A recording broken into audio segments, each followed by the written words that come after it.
Welcome to AuthorTube News, where we find the latest news in publishing so you don't have to. My name is Carrow Brown. And my name is Tamara Woods. And y'all, the news, we're a little short on news this week. That's an understatement. It's dead. I feel like people might be paying more attention to things other than the publishing industry. And also, everyone's stuck at home. Yeah. Yeah, nobody's out there making a fool of themselves because they're not leaving the house. So, of course, we're sitting here looking for like these juicy articles of somebody doing something embarrassing, and there's nothing. So, as always, if y'all want to hit us up with some ideas for next time, our Twitter and our Gmail is in the notes. Hit us up. Yep, we love to hear from you. So we do have some topics. We had to really dig for them to find something to share with you guys, but we did find some good stuff. So let's see, we have an announcement. So first off, last time we told y'all about the social distance book fest, and that is still happening. That is on April the 25th, which is about 2 Saturdays from now, right? 3, something like that. Time doesn't matter anymore. But if you go and check out their Tumblr, you're going to find that they've announced a lot of new things. So they've partnered with bookshop.org to offer virtual signings, and they've announced some panels. A couple that caught my eye was family, friendship, and determination in middle grade fiction, love loss and first, new voices in YA contemporary fiction. And there's been announcements of authors who are donating books and much more.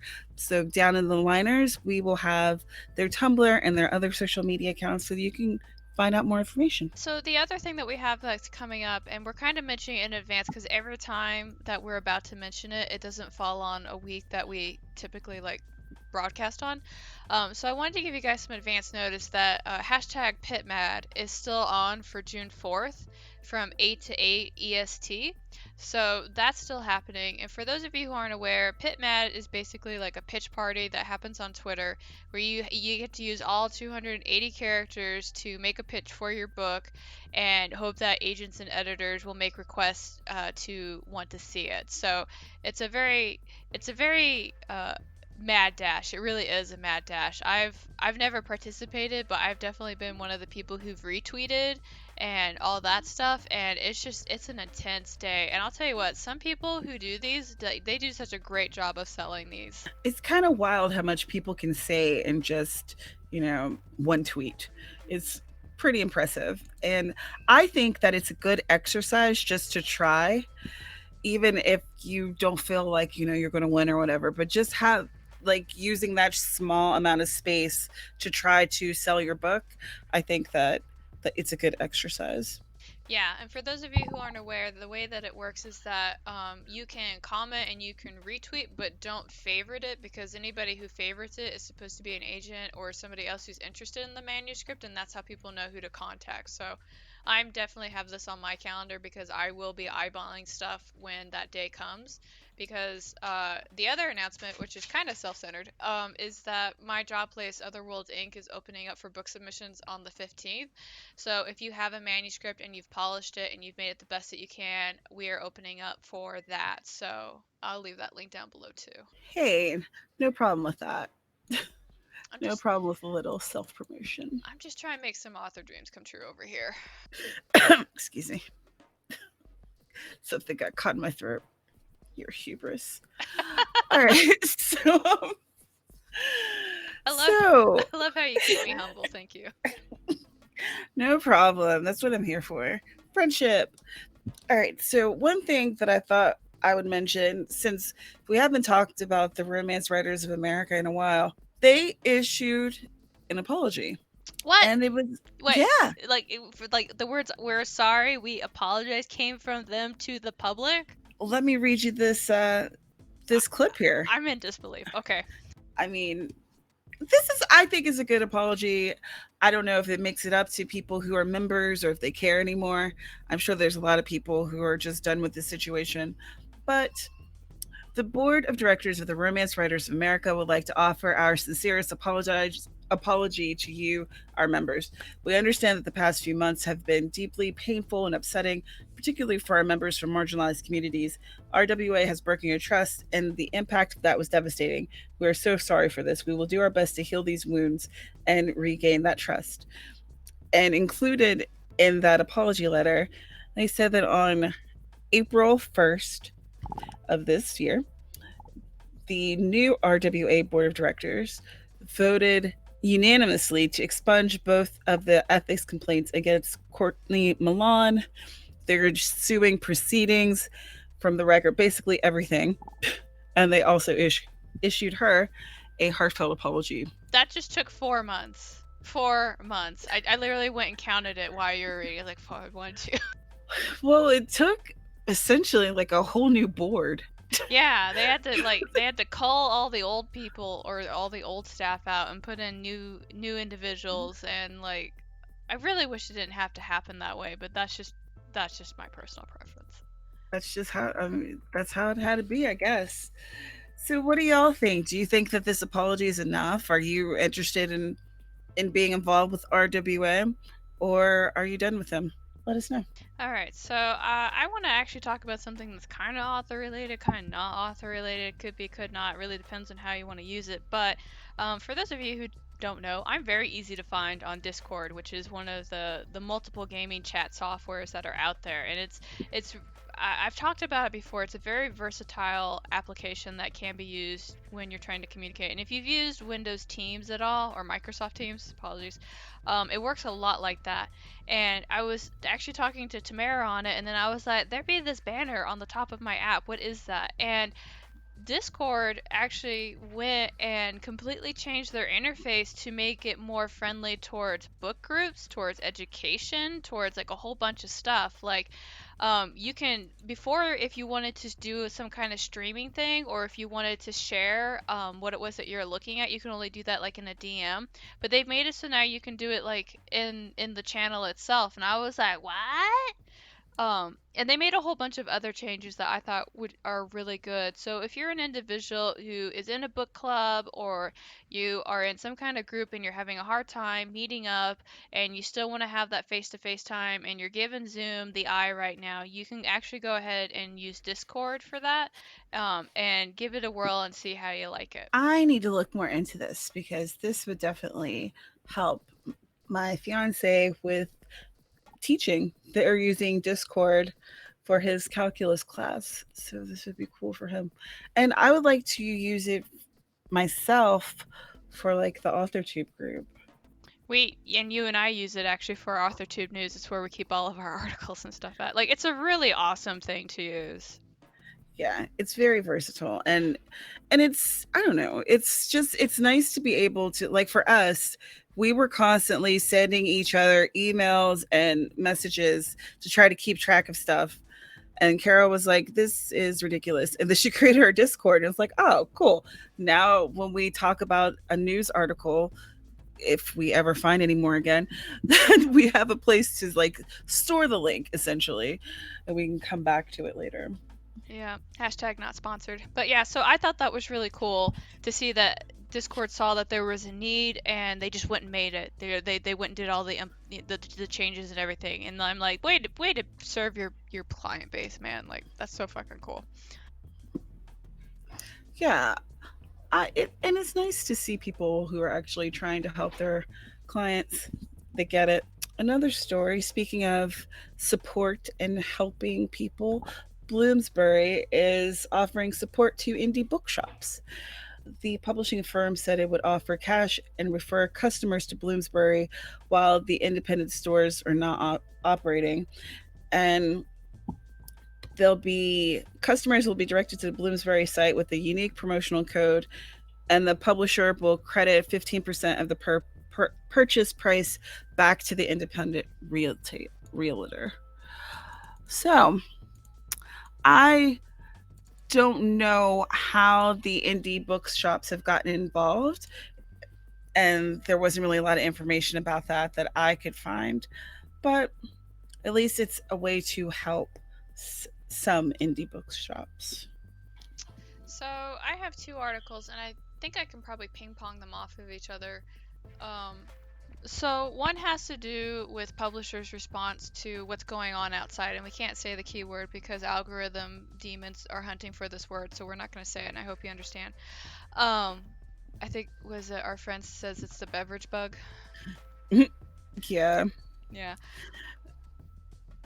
And I saw a meme that was like, if you're in the South, then it's just referred to as, that thing that's going on. that thing that's going on. Yeah.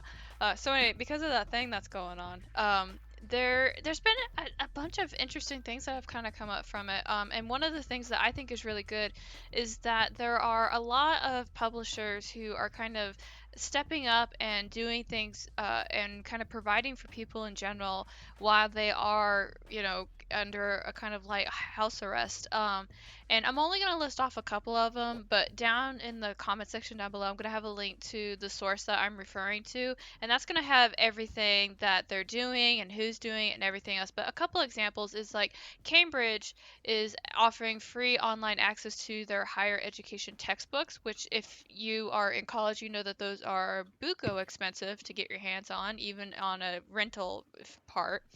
Let's see. Oxford is offering courses for teaching online and blended learning that are freely available. So if you are an educator, they are offering these references to you to teach to your children because everybody right now is doing distance learning.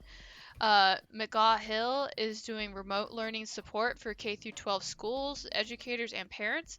And then Macmillan Learning is offering free access to their digital ebooks for HP high school teachers and access to all the training tools online. And there's a whole bunch of other places that are offering free tools and educational stuff for individuals who just don't have access to it right now. And I was just kind of like, that's pretty freaking cool. Like, Yeah, that's awesome. so again, those links are going to be down below. So if you are a parent or an educator, and you are just trying to find things to help with your student trying to learn something, or maybe trying to keep them busy, that's all going to be down there below. And I know that's not quite like a writer publisher thing, but at the same, it's just a useful thing, and I wanted to mention it and share that stuff with you guys. I think it's very useful. We have a lot of people who listen to us who are parents and who are teachers. So let us serve them. Mhm.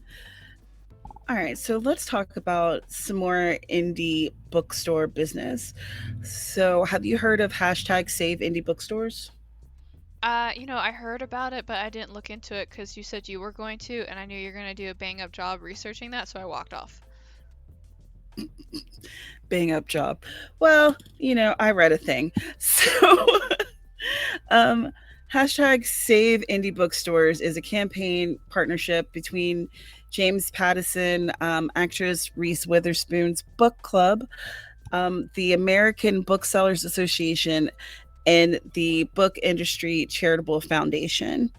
So, James Pattison, he donated 500 grand out of his pocket to this foundation. He was also on his Instagram asking like fellow writers and such to like donate to it.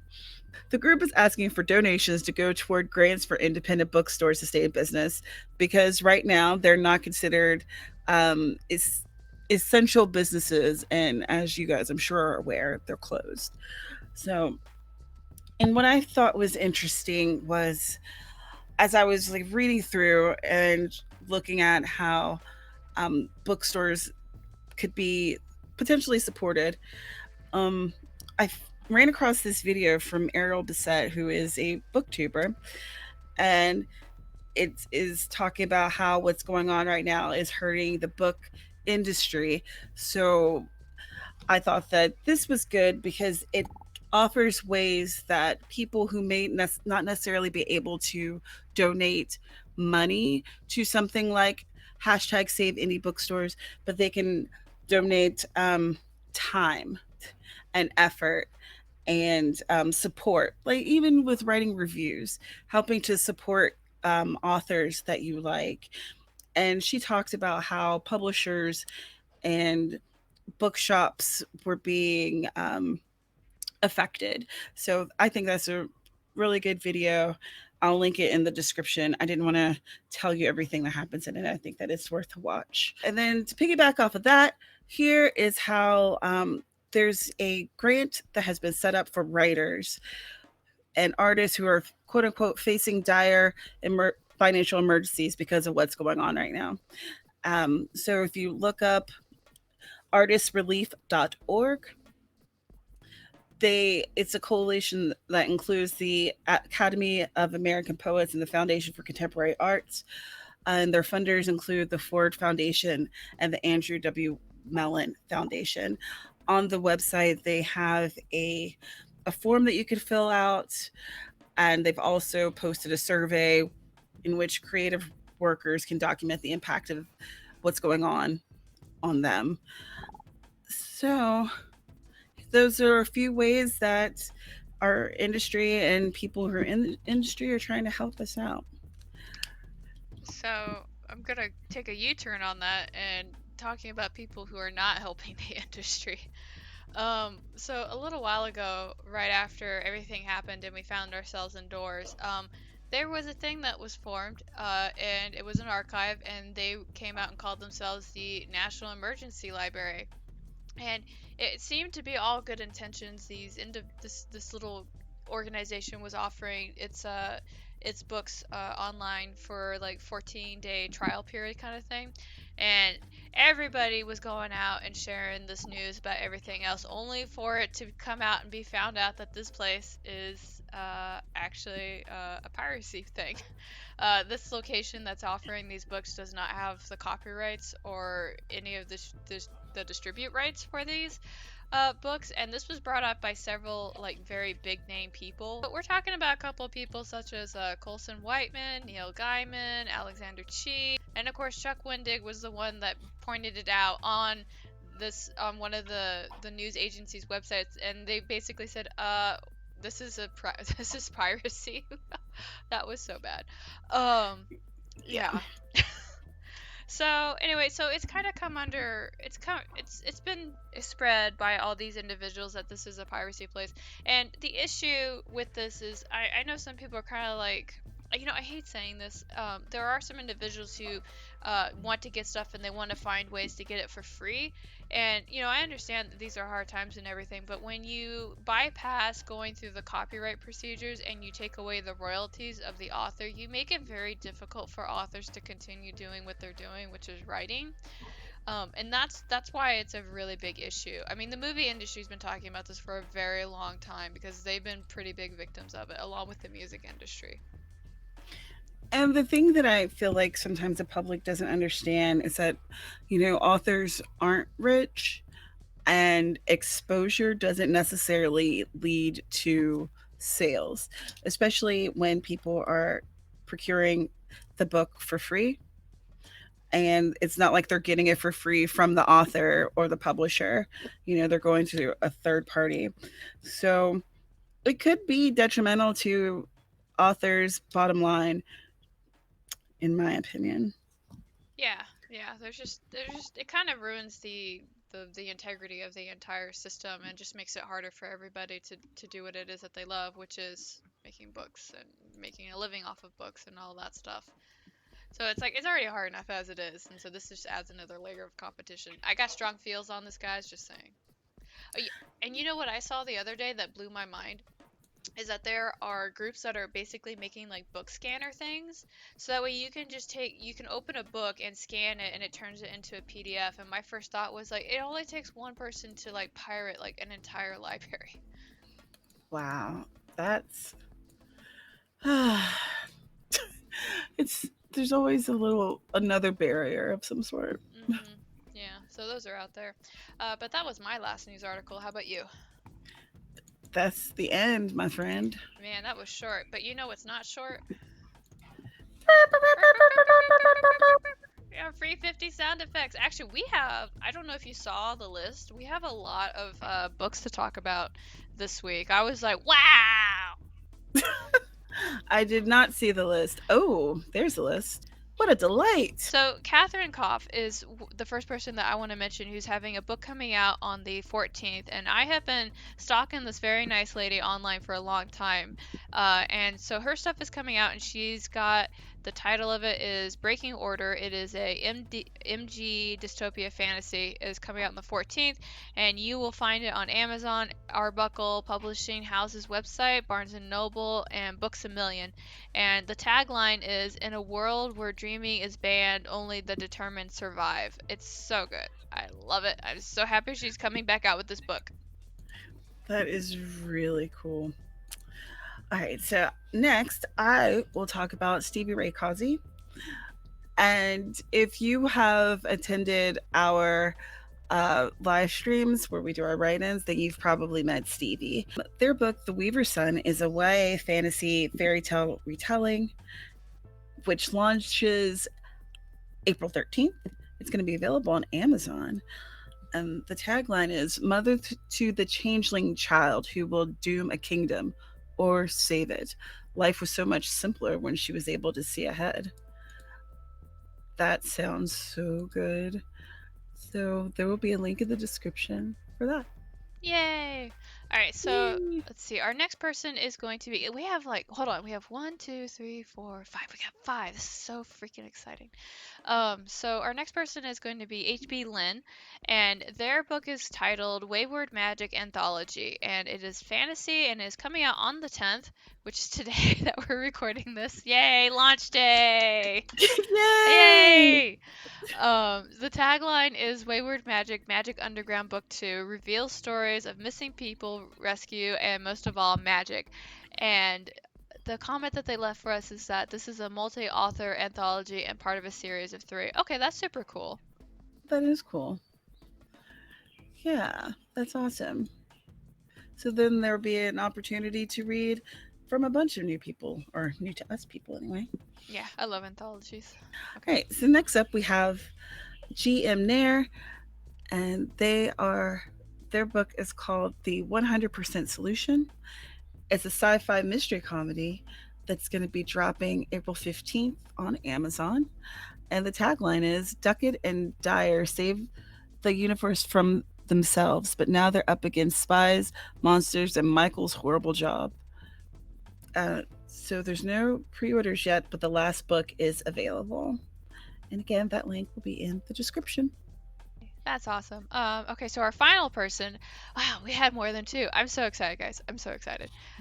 So this next book is coming from Tal Wong, if I said that right. And it is called 1,000 Li: The First War, and it is fantasy, Xinjiang fantasy, so Chinese fantasy. I'm assuming, again, not my forte saying words. It came out on April 1st, so it's come and gone. We're sorry that we missed your launch day, but you can find it on Amazon and Kindle Unlimited, and the tagline is going to be Between War and Immortality, a path must be chosen.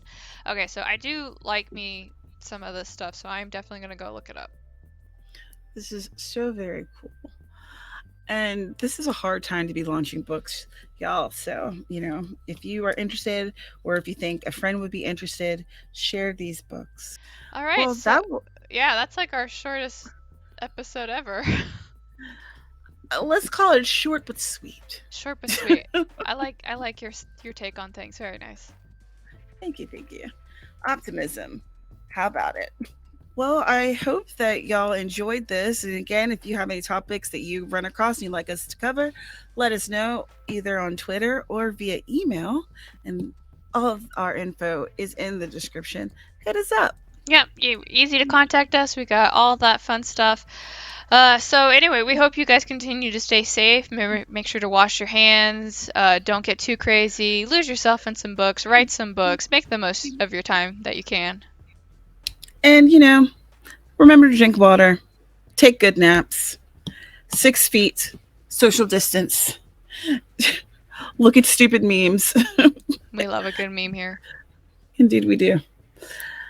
So, Carrow, I guess it's time to say goodbye. Yeah, I'm not ready for this. Usually it takes an hour to record these. Okay, well, thanks for being here, guys. We always appreciate when you come in, and we're looking forward to what you have to say in the comments. But until next time, bye. Bye, you guys.